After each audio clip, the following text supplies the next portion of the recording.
L'isolement social est quelque chose qui peut toucher toutes les générations. Yann Lagné, délégué général des Petits Frères des Pauvres.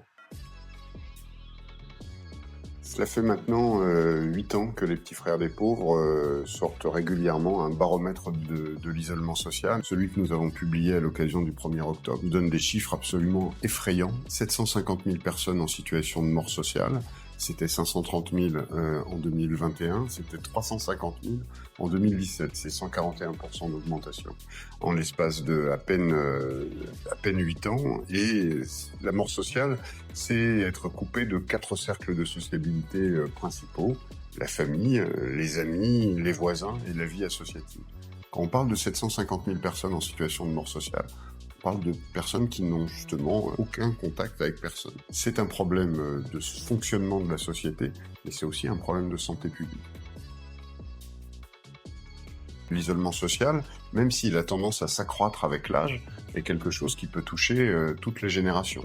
Il y a des enfants isolés, il y a des jeunes isolés, beaucoup. Il y a des adultes isolés, il y a des couples isolés, il y a des couples aidants-aidés notamment qui peuvent être isolés. Et ce qu'on essaye de promouvoir tout d'abord, c'est d'inciter les pouvoirs publics à vraiment investir sur cette connaissance de l'isolement social, parce qu'effectivement, ça a un coût social pour nos sociétés. On a l'intuition qu'on va arriver à des coûts qui vont se compter en milliards d'euros.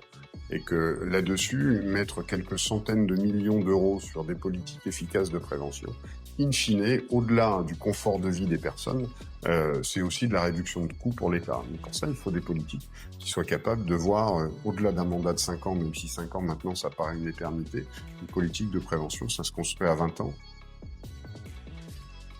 L'agisme est encore une discrimination socialement acceptable. C'est dramatique, mais c'est encore le cas aujourd'hui. Il y a 18 millions de plus de 60 ans dans notre pays. À part la question des retraites qui occupent quand même un espace médiatique absolument colossal, nos décideurs publics ne savent pas parler à ces 18 millions de retraités en leur rappelant à quoi ils sont utiles dans la société. Alors que pourtant, c'est le cœur battant des bénévoles dans des associations, c'est les conseillers et conseillères municipales en nombre, mais on les renvoie toujours aujourd'hui à des boomers, des poids pour la société. Donc on a un réel problème à régler, surtout avec la démographie qui va être la nôtre déjà actuellement, mais surtout dans les années à venir.